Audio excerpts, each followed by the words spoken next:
네, 국내 코로나19 신규 확진자 수가 지난 8월 28일 이후 두 달여 만에 다시 300명대를 넘어섰습니다. 2주 뒤쯤에는 400명에 이를 수 있다는 정은경 청장의 경고보다 확산 속도가 빨라서 우려가 커지고 있는데요. 정부가 내일부터 서울과 경기 지역 등의 거리 두기 단계가 1.5단계로 격상하는 것으로 결정을 했지만은 대처가 늦은 것 아니냐 하는 전문가들의 지적도 나오고 있습니다.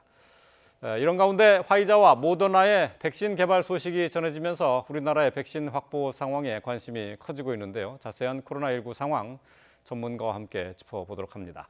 유재복 해설위원 또 그리고 천은미 이대 목동병원 호흡기내과 교수 스튜디오에 나오셨습니다. 안녕하십니까?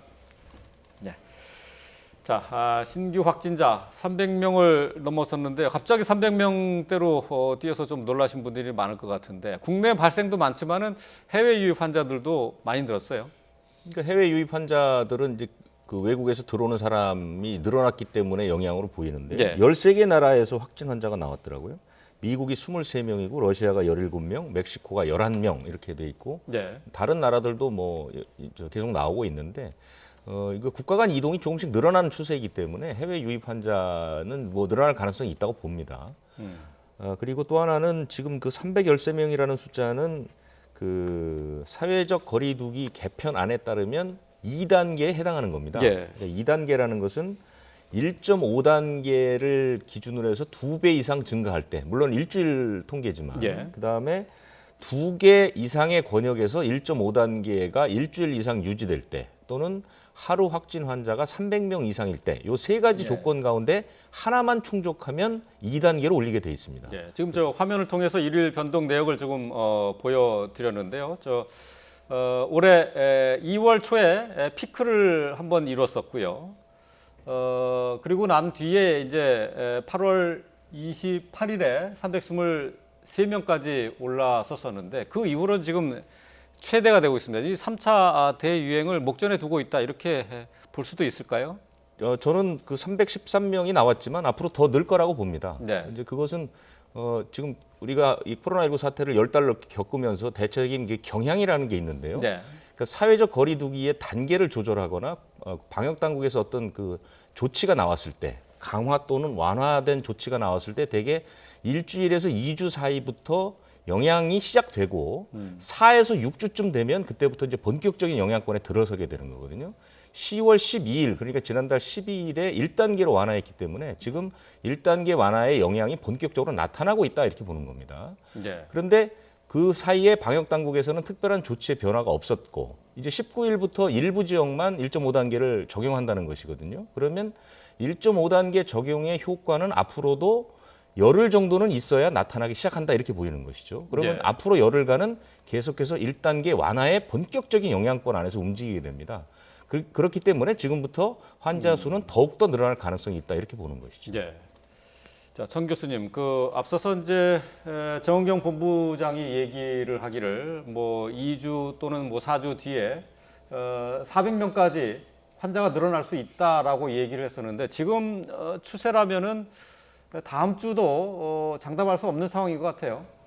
지난 주말에 200명이 넘었습니다. 토일에. 그럼 2, 4주가 아니라 바로 올라가죠. 주말에 200명이 넘었으면 평일 같으면 거기에 2배 가까이 나오는 거고 예. 지금도 사실은 300명이지만 훨씬 많겠죠. 우리가 확진자를 더 많이 찾을 수 있다면. 왜냐하면 지역사회 감염을 보시면 곳곳에서 나오고 있기 때문에 지금 표에서 보인 5월하고 8월 같은 경우는 2월이나 한 곳에서 나왔던 거죠. 지금처럼 전국에 걸쳐 수도권에 예, 걸쳐 예. 나온 게 아니기 때문에 실상 위험도를 따지면은 지금이 가장 위험한 시기라고 볼 수 지금이 있습니다. 더 위험하다. 네, 맞습니다. 예. 자, 지금 발병 양상도 좀 심상치 않은데 말이죠. 곳곳에서 지금 확인이 되고 있는데 아파트 단지의 사우나에서도 확진자가 나왔고 체육시설에서 나오고 그리고 일상생활 감염이 지금 계속해서 늘어나고 있는 양상이에요. 그러니까 천 교수님 말씀하신 것처럼 지금 이제 발생의 특징은 첫 번째는 한 곳에서 커다란 집단 감염이 일어나는 게 아니라 전국 곳곳에서 계속해서 나오고 있다는 거. 네. 그리고 두 번째는 이른바 고위험 시설들, 뭐 요양원이라든가 뭐 이런 고위험 시설에서도 발생이 있지만 우리 실생활과 아주 가까운 곳에서 확진 환자들이 나오고 있습니다. 어제 발표된 것만 봐도 뭐 성동구에 있는 체육시설, 네. 서초구에 있는 사우나, 그다음에 가을 산악회, 또 안산에는 수영장, 심지어 뭐 김장을 같이 담갔는데도 감염이 되고. 그러니까 사실상 지금은 언제 어디서 누가 감염되더라도 전혀 특별할 것이 없는. 예. 그러니까 당장 내일이라도 우리 바로 옆 사람이 감염될 수 있다는 이런 그 상황이거든요. 그렇게 되면 방역 당국에 걸리는 이 부담도 크지만 조사도 상당히 어려운 것이고요. 그래서 지금이 굉장히 이제 힘든 그런 시기라고 볼 수가 있습니다. 예. 또 이제 그 학생들 대학가를 중심으로 한 감염도 계속 이어지고 있어요. 그렇습니다. 그 뭐 수원대 대학원의 그 미술 수업 관련해서도 걸렸고요. 그 다음에 이제 고려대 아이스하키부도 걸리고 해서 예. 대학들도 이제 대면 수업을 계속 하게 되다 보니까 확진 환자들이 계속해서 나오고 있는 그런 상황입니다. 자, 이 전남 지역의 확산세도 심상치 않은데요. 지금 집단 감염이 나타난 전남대 병원은 오는 일요일까지 일단 진료가 중단이 되고 응급실도 폐쇄돼 있는 상황이죠. 당초는 이제 어제까지만 폐쇄를 하기로 예. 했습니다. 그 본관 1동 건물이 이제 제일 큰 건물인데요. 거기서 이제 주로 확진 환자들이 나왔기 때문에 그랬는데 환자가 계속해서 나오고 있어서 병원에서는 이럴 바에는 아예 이제 외래나 이런 것들을 다 전면 중단하고 이제 22일까지는 폐쇄하고 다시 한번 방역하자 이렇게 얘기를 해서 현재는 그 외래라든가 이런 것들은 다 이제 안 되고 있고요. 예. 그다음에 응급 환자는 부근에 있는 조선대병원이나 광주 기독병원 쪽으로 이제 빼고 있고 뭐 처방전 같은 건 이제 받아야 되는 분들이 있잖아요. 예. 쭉 약을 먹어왔던 환자들 이런 분들은 일동 출입구에서 처방전을 배부하는 방식으로 이제 아주 임시적으로 운영을 하고 있는데요. 여기는 이미 지금 뭐 목포까지도 환자가 나갔고 또 화순도 이제 환자가 또 전남대 병원과 관련해서 환자들이 나오고 이미 N차 감염이 진행 중에 있습니다. 예. 청 교수님, 지금 뭐 전남대 병원 같은 경우 뭐 얘기를 지금 들은 것처럼 N차 감염까지 이어지고 있는데 말이죠. 지금 전남대 병원을 고리로 한 이 확산세 원인을 어떻게 지금 파악할 수 있을까요? 처음에 진단은 전남대 신경외과 전공의가 확진이 됐지만 네. 4일 만에 지금 4차 감염이 나왔거든요. 네. 그거는 그 전공의가 저는 지표 환자가 아닐 수도 있다고 생각합니다. 왜냐하면 그 4차 감염이 나오려면 시간이 상당 지나야 되는데 거기 입주해 있는 그 직원들이라든지 그 직원의 가족의 또 지인 예. 이런 식으로 벌써 4차 감염이 된 것은 전남에도 지역사회 감염이 굉장히 많았고 우연히 지금 찾다 보니까 같이 나온 게 아닌가. 예. 그래서 지표 환자를 찾을 수 없기 때문에 더 확산세가 지금 많이 나오는 것 같고요. 문제는 큰 대학병원이다 보니까 의료진들이 지금 다 격리를 당하고 있고 예. 환자들은 다 전원을 하거나 코호트 격리를 하고 있거든요. 그러면 이 대학병원은 중환자가 많기 때문에 일반 요양병원보다도 코호트 격리 시에 훨씬 문제가 많이 올 수가 있습니다. 그래요? 예. 자, 지금 동일 집단 격리, 그러니까 코호트 격리를 이제 일부 병동에 실시를 하고 있는데 말이죠.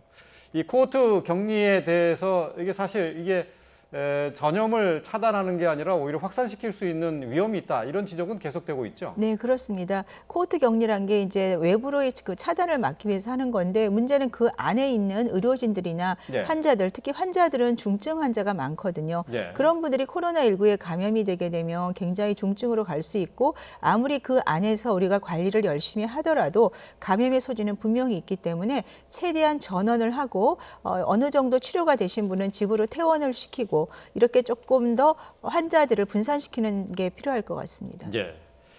자, 지금 뭐 말씀을 나눈 것처럼 전국적으로 확진자가 급증하면서 방역 당국은 내일부터 수도권과 강원 일부 지역에서 거리 두기를 1.5단계로 격상하기로 했습니다. 자, 박능우 장관의 발표 내용 잠시 들어보고 오겠습니다.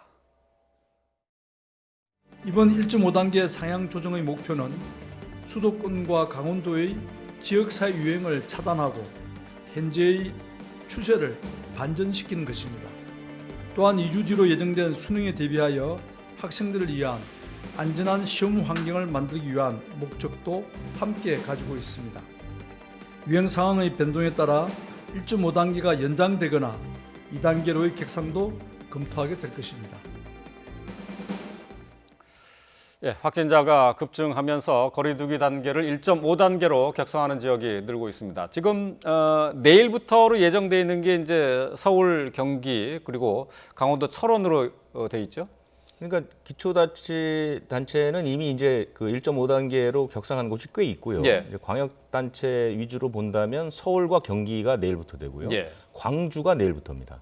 광주가 예, 광역시요. 1.5단계로 예. 가게 되고 인천은 23일. 근데 인천은 지금 발생 자체가 그렇게 많지 않기 때문에 날짜를 좀 늦춘 것이 있고 또 하나는 그 강화와 옹진군 이쪽은 이제 제외가 됐습니다. 그것은 뭐 인천 자체의 발생이 그렇게 많지 않다는 이유가 되는 것이고요. 예. 조치 자체도 약간 다른데요. 다른 예. 곳과 달리 이 인천은 그 종교 시설이 예배를 볼 때 그럴 때 원래 이제 좌석수 30% 이내가 1.5단계인데 절반 정도로 이제 완화를 한 것이죠. 좀 완화시킨 것이고요. 예.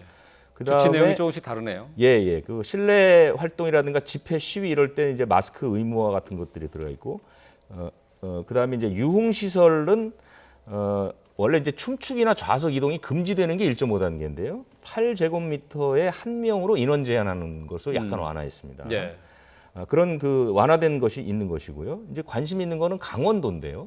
강원도는 아까 조금 전에 말씀하신 것처럼 이제 원주에 이어서 철원이 1.5단계를 기초자치단체 차원에서 하는 예. 것이고 강원 전체는 지금 한 2, 3일 안에 결정을 할 텐데 영서와 영동을 분리할 가능성이 높습니다. 지금 발생이 영서가 많고 영동은 뭐 관광지라든가 이런 것들이 있어서 조금 난색을 표하는 그런 것들인데요. 그래서 아마 강원 영서에 국한해서 1.5단계가 도입될 가능성이 있다 이렇게 보입니다. 예.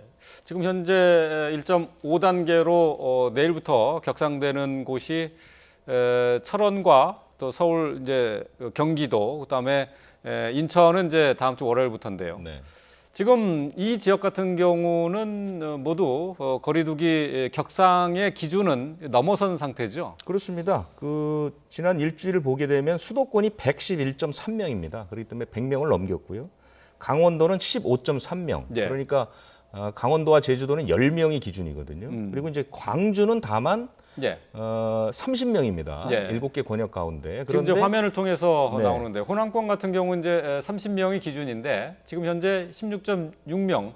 아직 기준에는 도달하지 않았습니다만은 광주광역시가 이제 선제적인 조치를 취하는 거죠. 그 광주광역시는 지난 8월에 유흥지구, 상무지구의 유흥업소를 중심으로 해서 대규모 감염이 있었기 때문에 그 당시에도 자체적으로 그 거리두기 단계를 올렸었거든요. 예. 그러니까 이번에도 이제 비슷한 양상이 벌어지게 되고 특히 전남대병원의 확진 환자가 상당히 빠르게 이제 전파가 되는 양상을 보이고 그다음에 이제 전남대병원이 사실은 그 광주나 호남 지역에서는 규모가 가장 큰 예. 그런 병원이기 때문에 그 중환자실이라든가 이런 병상도 압박이 심합니다. 그래서 1.5단계로 격상한 것으로 이렇게 판단이 됩니다. 예. 자, 지금 이제 1.5단계의 거리두기가 내일부터 시행이 되는데 말이죠. 근데 지금 현재 기준을 넘어선 상황에서 내일로 예고를 해놓고 격상하는 것이 조금 늦은 조치 아니냐 하는 지적도 있고요. 바로 2단계로 갈 필요가 있다라는 지적도 나오고 있어요. 지금 어떻게 보십니까? 사실 2단계로 하게 되면 우리가 이제 이런 뭐 유흥업소라 이런 것은 집합 금지가 되고 예. 그리고 식당이나 카페에도 제한이 걸리죠. 카페도 포장 정도만 할 수 있게 되기 때문에 사람들이 모이는 게 굉장히 줄어들 수밖에 없습니다. 그렇지만 이제 자영업의 어떤 그런 타격은 분명히 올 수 있죠. 예. 그래서 1.5단계로 하게 되는데 1.5단계는 집합 금지는 없고 제한을 하죠. 운영 제한이나 그런 인원 제한. 그렇게 하게 되면 사람들이 가서 사용을 할 수 있는데 운영하는 측에서 이 관리를 안 해주시면 사실 1.5단계는 1단계랑 큰 차이가 없을 수 있어요. 그러니까 정부 당국에서는 1.5단계로 하게 되면 그 운영하시는 분들이 철저하게 방역 수칙을 지키는지에 대한 검토가 필요하고요. 안 될 때는 뭔가의 집합 금지가 들어가야 되고 그렇지만 지난 주말에 벌써 200명이 넘었기 때문에 사실 지금 1.5단계를 내일부터 해가지고는 저는 크게 효과가 나타날 건 없다고 생각하고 그래요. 이 효과를 보려고 해도 3, 4주가 지나야 되기 때문에 그때는 이미 수능이 오고 있습니다. 예. 그래서 효과적으로 하기 위해서는 사실 단계를 2단계로 이상 올리는 게 가장 효과적인데 정부 당국이 여러 가지 어려움은 있을 것 같습니다. 그래서 지금 내일 1.5로 하게 되면 제일 중요한 것은 운영하시는 분들이 정말 방역 수칙을 잘 지켜주셔야 주말이라도 2단계로 안 올릴 수 있지만 오늘 내일 한 2, 3일 경과를 봐서 이 확산세가 증가를 하면 저는 주말이라도 2단계 격상을 하지 않으면 굉장히 어려울 수 있고요. 예. 또한 해외 입국에 대해서 조금 느슨한 면이 항상 있다고 생각합니다. 예. 해외에서 이렇게 많은 확진자가 들어올 때는 PCR 검사 입국자에 대해서 조금 더 철저하게 해서 해외 입국도 좀 조절하는 것이 꼭 필요합니다. 예.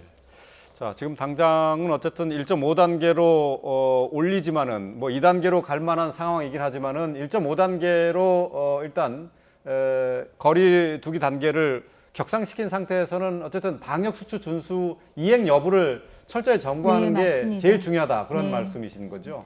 그러니까 결국은 지금 1.5단계에서 저희가 사회적 거리 두기를 하고 있습니다만은 이게 지금 추세로 봐서는 그 2단계로 넘어갈 가능성이 지금 일단은 높다고 보고 거기에 대한 대비를 해야 되겠죠. 네, 맞습니다. 저는 주말 정도가 되면 이 상태면 2단계로 갈 확률도 굉장히 높기 때문에 예, 준비를 해야 되고 그렇기 때문에 국민 모두 그다음에 운영하시는 분 모두가 같이 협조해야지만 꼭 이 해결을 할 수 있지. 그냥 이 상태로 가게 되면은 예. 많이 어려울 것 같습니다. 예. 뭐 지금 상황에서 또 걱정되는 부분 가운데 하나가 젊은 층을 중심으로 해서 확산되는 경향이 있다는 부분이거든요. 그러니까 젊은 층 같은 경우에는 증상도 크게 나타나지도 않고 또 쉽게 회복하는 경우도 많기 때문인데 또 활동량도 많지 않습니까? 네. 앞으로 이 젊은 층을 중심으로 해서 방역 대책을 별도로 세워야 될 필요는 없을까요?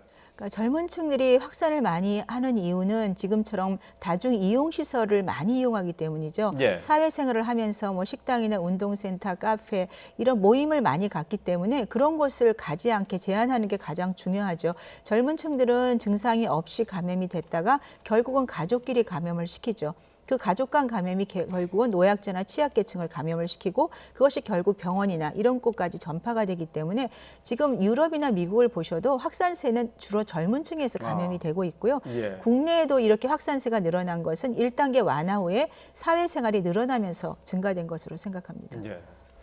결국은 이제 모임 같은 것도 좀 줄여야 되겠고요. 불필요한 모임 같은 건 갖지 않아야 되고 또 활동량도 가급적 좀 줄여야 되는 그런 상황인데 지금 현재 이제 300명까지 올라선 확진자 수 지금 닷새째 200명을 넘은 상황인데 그렇다면은 우리 방역 상황에서 이 의료 체계가 감당할 수준인가 이 부분도 좀 살펴봐야 될 것 같습니다. 어제 발표하기로는 뭐 특별히 그 방역 그 역량에 아직까지 큰 문제는 없다고 얘기했는데 당장 오늘 위중증 환자가 6명이 늘었습니다. 예. 대개 환자가 발생되면 7일에서 10일 후부터 위중증으로 이제 옮겨가게 되는 거거든요. 정확하게 우리가 7, 8일 전부터 확진 환자 수가 이제 늘어나기 시작했거든요. 그러니까 위중증 환자도 앞으로 늘어날 가능성이 높다는 것으로 이제 분석이 됩니다. 그렇게 되면은 상당히 그 이제 의료 쪽 특히 중환자 쪽은 그 병상이라는 것들이 압박을 받겠죠.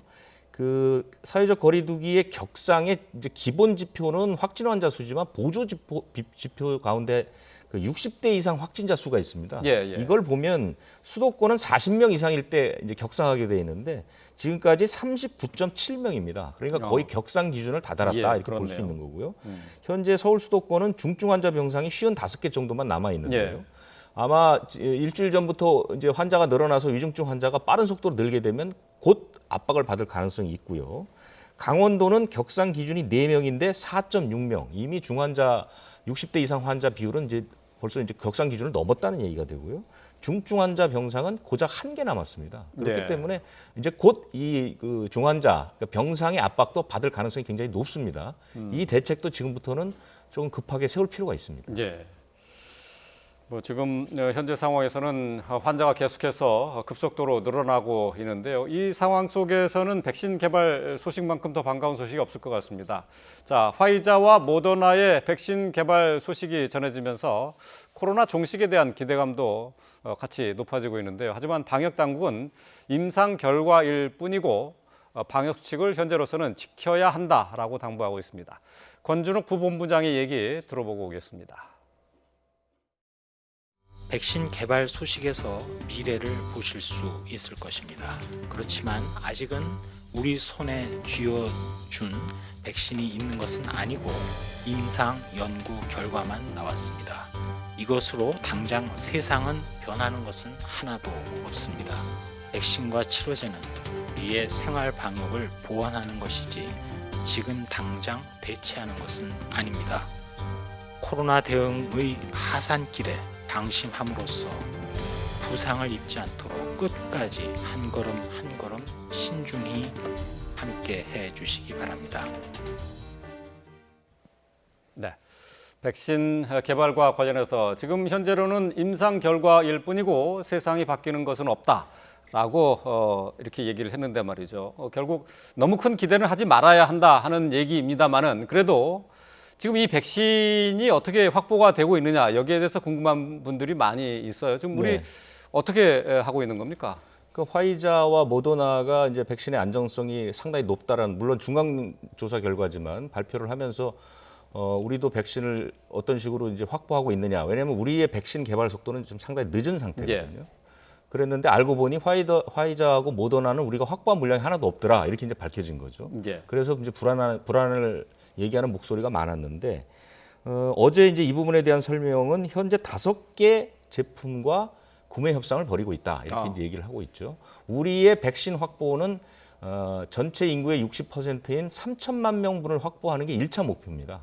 그런데 이 가운데 1,000만 명은 그 코빅스라는 국제 기구를 통해서 이제 공적으로 구입을 하는 게 돼 있고 나머지 2천만 명분은 이제 그 제약 회사하고 협상을 통해서 하는데 이 후보군이 한 5개 정도가 된다는 것이에요. 그래서 실제로 지난주에 백신 도입 자문위원회라는 게 열려서 실제로 이제 모든 부분들 그러니까 뭐 백신을 어떻게 선택할 것이냐, 가격은 어떻게 할 것이냐, 어떻게 도입할 것이냐 이런 것들에 대한 그 논의들이 좀 있었고요. 왜냐하면 도입 자체도 굉장히 복잡한 게 화이자의 백신은 영하 70도의 조건을 갖춰야 되는 것이고 그다음에 뭐 모더나도 영하 20도는 준비를 해야 되는 것이고 또 상온에 들어올 수 있는 그런 물량도 있기 때문에 어떤 물건을 어떻게 들어오는지에 따라서 또 차이가 나는 겁니다. 화이자의 그 영하 70도를 유지하기 위해서의 컨테이너 박스가 한 박스 가격만 한 2천만 원 이상 나온다고. 그러니까 굉장히 비싼 것이죠. 그래 이런 것들도 생각을 해야 되고 또 우리는 유럽이나 미국처럼 지금 환자가 막 폭발적으로 증가하는 그런 추세가 아니기 때문에 사실은 조금 여유를 갖고 쳐다보게 되면 가격이라든가 이런 것을 조금 유익할 수가 있습니다. 왜냐하면 지금 가격도 모더나는 상당히 비싸고요. 화이자는 좀 싼데 아스트라제네카는 뭐 한 번 맞는데 한 4,000원 정도로 가격을 하기로 했거든요. 그러니까 어떤 것은 한 번 맞추는데 모더나는 한 번 맞추는데 한 4만 원이고 아스트라제네카는 4,000원이거든요. 가격이 10배 차이가 납니다. 그러니까 만약에 우리가 아스트라제네카의 물건을 적재적소에 제대로 구입을 하게 되면 이 가격이 굉장히 도움이 많이 되는 거 아니겠습니까? 그래서 이제 좀 지켜봐야 된다는 의견도 있는 것이고요. 우리 정부가 발표한 그 목표는 내년 가을에 독감 백신 맞힐 시점에 일단 이 백신을 접종하기 시작하는 것을 목표로 합니다.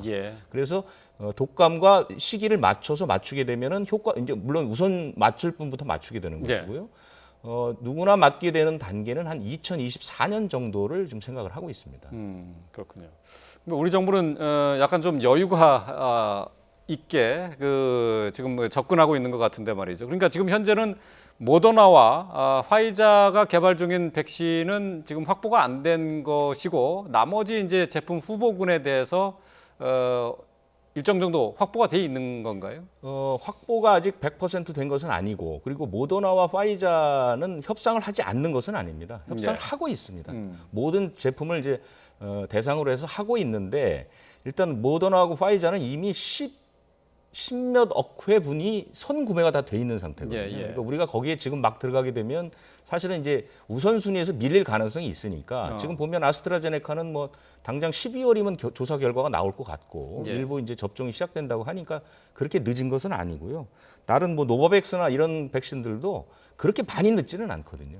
그러니까 우리는 이 환자 수가 막 폭발적으로 늘어나지 않기 때문에 조금 여유를 갖고 봐도 된다는 것이지 뭐 여유가 있다라는 뜻은 아니고요. 그러니까 이런 것들은 또 이제 협상이라는 게 이제 가격 협상이 가장 중요한데 협상 뭐 잘 아시겠지만 협상 과정에서 이 정보가 이제 밖으로 나가게 되면 협상할 때 굉장히 불리하기 때문에 일단 방역 당국에서는 모든 걸 다 지금 비밀로 하고 협상 중인데 우리가 일반적으로 우려할 만큼 큰 걱정스러운 상황은 아니다.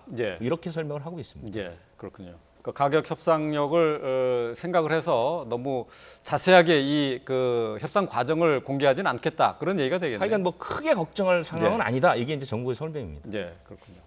자, 천 교수님, 뭐 정부 당국에서는 내년 가을쯤에 일반인들을 대상으로 한 접종을 계획하고 있다고 하는데 지금 현재 백신 개발 단계를 봤을 때 우리나라 국민들이 맞게 될 시점은 적어도 1년 뒤가 될 수밖에 없는 건가요? 네, 내년 가을에 이제 뭐 독감과 같이 맞출 수 있을 것 같고요. 지금 선구매를 유럽 그 선진국들이 이미 봄에 다 했기 때문에 조금 저희는 봄에 맞는 게 쉽지는 않을 것 같습니다. 옆 나라 일본만 해도 지금 선구매를 많이 해놨거든요.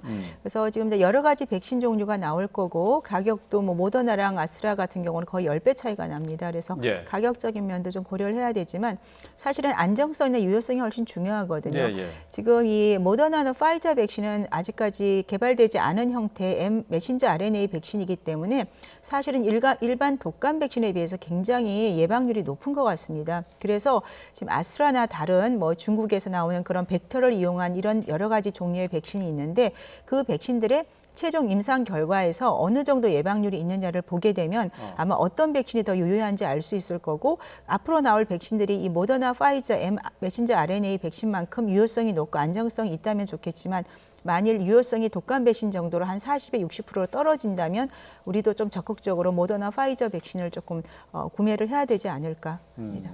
그러니까 앞으로 이제 안전성과 유효성 부분에서 좀 더 살펴볼 부분이 네. 있다는 그런 말씀이신데 말이죠. 일단은 뭐 내년 가을쯤으로 일반 국민도 맞을 수 있다라고 하셨는데, 근데 지금 당장 또 급하게 만약에 수입이 돼서 접종이 가능하다고 하면은 먼저 맞아야 될 그 부류가 따로 있지 않습니까? 네, 그렇습니다. 예. 어느 나라나 우선 가장 고위험군과 접촉하는 의료진과 기저질환자를 먼저 맞기 때문에 코백스에 그 등록한 그 백신도 아마 그런 분들을 위주로 먼저 맞고 일반 국민들이 아마 내년 가을 정도에 접종할 예정입니다. 예, 알겠습니다. 자, 코로나19의 신규 확진자 300명을 넘어서는데요. 사회적 거리 두기 다시 한번 또 방역 수칙과 함께 강조를 해야 될 시점이 됐습니다. 자, 유재복 해설위원, 천은미 이대 목동병원 호흡기 내과 교수와 함께했습니다. 오늘 말씀 잘 들었습니다.